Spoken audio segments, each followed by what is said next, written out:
नमस्ते भाई, राधे राधे। आज की इस क्लास में हम आपको सिखाएंगे प्रॉफिट एंड लॉस का एक क्वेश्चन आता है जिसमें दो वस्तुओं का सेलिंग प्राइस सेम रहता है लेकिन उनमें प्रॉफिट या लॉस अलग अलग होता है। किसी पे प्रॉफिट होता है, किसी पे लॉस होता है। तो एंड में पूछता है ओवरऑल प्रॉफिट कितना हुआ, प्रॉफिट या लॉस ओवरऑल कितना हुआ। इसी क्वेश्चन को हम लोग आज सीखेंगे। जैसे देखो, मान लो ये क्वेश्चन है। इस क्वेश्चन को करने के लिए लगभग 3-4 तरीके 5 तरीके होंगे इसे करने के लिए। एक तो सीधे फार्मूले से, जो प्रॉफिट एंड लॉस का फार्मूला होता है, कॉस्ट प्राइस और सेलिंग प्राइस का फार्मूला होता है उससे। और एक तो रेशियो मेथड होता है और एक और फार्मूला होता है।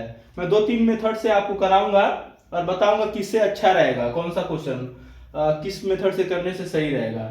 देखो, जैसे अच्छा इससे पहले एक चीज जान लो, बहुत से बच्चों को पता भी होगा। मान लो कोई चीज, किसी वस्तु पे 20% का प्रॉफिट हो रहा है, इसका मतलब क्या हुआ? 20% को जब हम रेशियो में चेंज करेंगे, फ्रैक्शन वैल्यू बनाएंगे इसका, तो 20 पंजे 100, 1/5। इसे चेंज करना तो पता ही होगा आप लोगों को। मान लो इसे 100 से जब डिवाइड करेंगे परसेंटेज हटाने के लिए, तो इसे हम सॉल्व करते हैं। 20 पंजे 100, 1/5, ये इसकी फ्रैक्शन वैल्यू आ गई। तो देखो, ये जो डिनोमिनेटर होता है ये होता है सीपी, मतलब कॉस्ट प्राइस। ये होता है कॉस्ट प्राइस और ये होता है प्रॉफिट या लॉस। देखो, प्रॉफिट हो रहा है तो यानी ये प्रॉफिट है। तो कॉस्ट प्राइस मान लो ये हो गया, प्रॉफिट ये हो गया, तो सेलिंग प्राइस यहां से क्या हो जाएगा?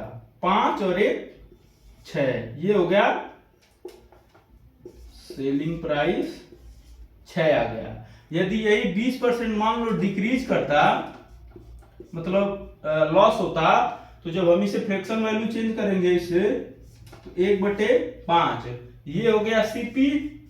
और ये क्या होगा? देखो, लॉस हो रहा है तो ये हो गया लॉस। तो यहां से सेलिंग प्राइस कितना आ जाएगा? 5 रुपए सीपी था, 1 का लॉस हो रहा है, यानी सेलिंग प्राइस कितना हो गया? 4। बस इसे समझ लो, इस यही बेसिक है इसका रेशियो मेथड का। बस ये ध्यान में रखना कि ये जो नीचे वाला है ये कॉस्ट प्राइस होता है और ये प्रॉफिट या लॉस होता है। और उसके बाद हम यदि प्रॉफिट होगा तो इसे जोड़ देंगे इसमें, और लॉस होगा तो इसे माइनस कर देंगे इसमें से। बस यही सीखना है। और उसके बाद देखो, अब ये क्वेश्चन करते हैं हम लोग। अरे सॉरी यार, डस्टर कहाँ गया?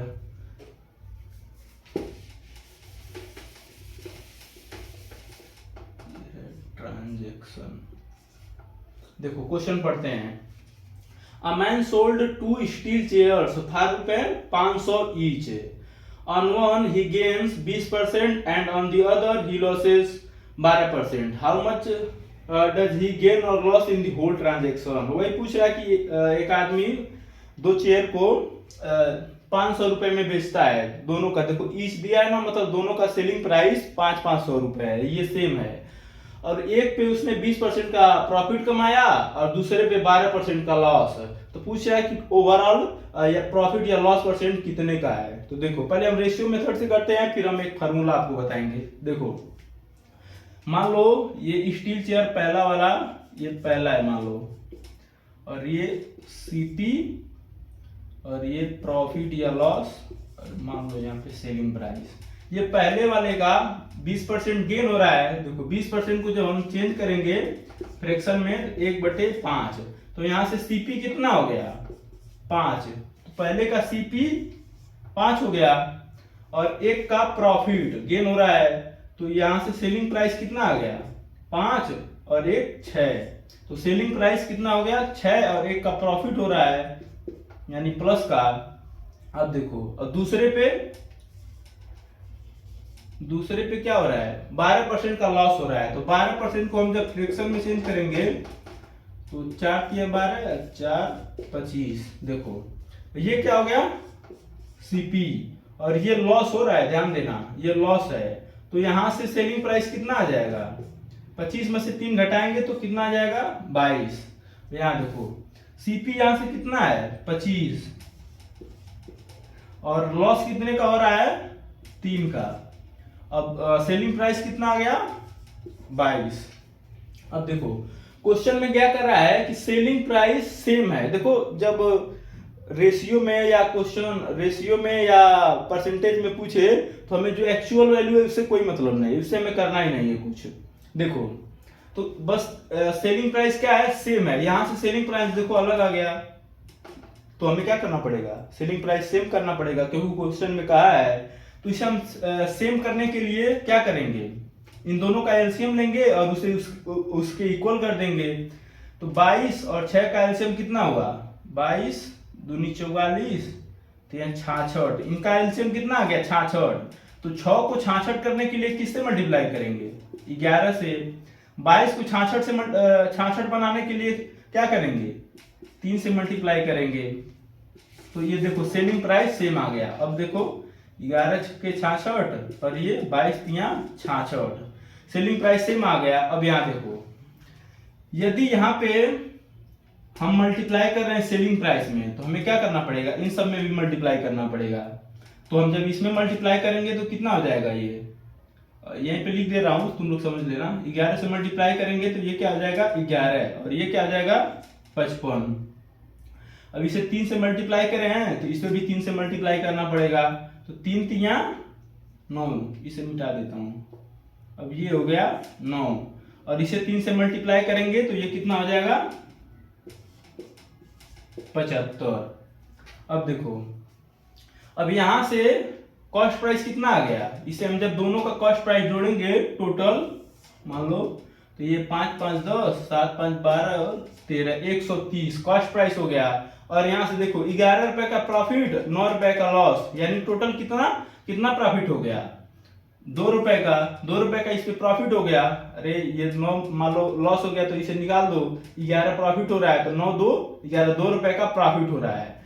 अब ओवरऑल यानी हमें प्रॉफिट हो रहा है। तो इसे सॉल्व करेंगे, जब हम प्रॉफिट परसेंटेज निकालेंगे तो इसे कैसे करते हैं, जो भी प्रॉफिट दिया रहता है उसे कॉस्ट प्राइस पे निकाल लेते हैं, 2/130 परसेंटेज के लिए 100 से मल्टीप्लाई। अब देखो इसे जब हम काटेंगे तो ये कितना हो जाएगा 20/13। जब हम इसे सॉल्व करेंगे मान लो 13 कम 13 13 7 20 70 13 5 65, 1.5 का हमें प्रॉफिट हो गया परसेंटेज। यही हमारा आंसर हो गया। ये तो हो गया रेशियो मेथड। अब हम आपको एक फार्मूला बता रहे हैं, देखो समझ में आ गया होगा आपको। देखो एक फार्मूला बता रहे हैं, देखो ओवरऑल प्रॉफिट एंड लॉस निकालने के लिए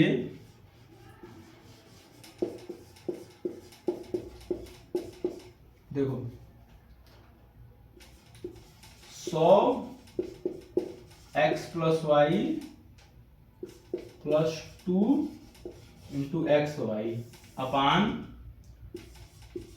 200 + x + y, यही ओवरऑल प्रॉफिट एंड लॉस निकालने का यही एक फार्मूला है। देखो x क्या है, मान लो पहला जो भी प्रॉफिट होगा तो प्लस होगा, और यदि लॉस होगा तो माइनस में। ये दूसरे वाले का है प्रॉफिट या लॉस। जैसे इस क्वेश्चन में देखो ये हो गया 100, पहला क्या है 20% प्लस हो रहा है, प्रॉफिट हो रहा है, तो हम इसे x क्या हो गया 20 हो गया। और दूसरा क्या हो रहा है 12% लॉस हो रहा है, तो लॉस हो रहा है तो यानी माइनस लिखेंगे हम -12। अब +2 इंटू पहला वाला x 20% प्रॉफिट हो रहा है तो इसे 20 लिखेंगे, इंटू y 12% लॉस हो रहा है, तो लॉस हो रहा है तो हम इसे माइनस में लिखेंगे 12%। इससे हम अपान ये 200 प्लस x, पहला वाला 20% प्रॉफिट हो रहा है और a प्लस y यानी दूसरा 12% का लॉस हो रहा है, तो लॉस हो रहा है तो हम माइनस में लिखेंगे।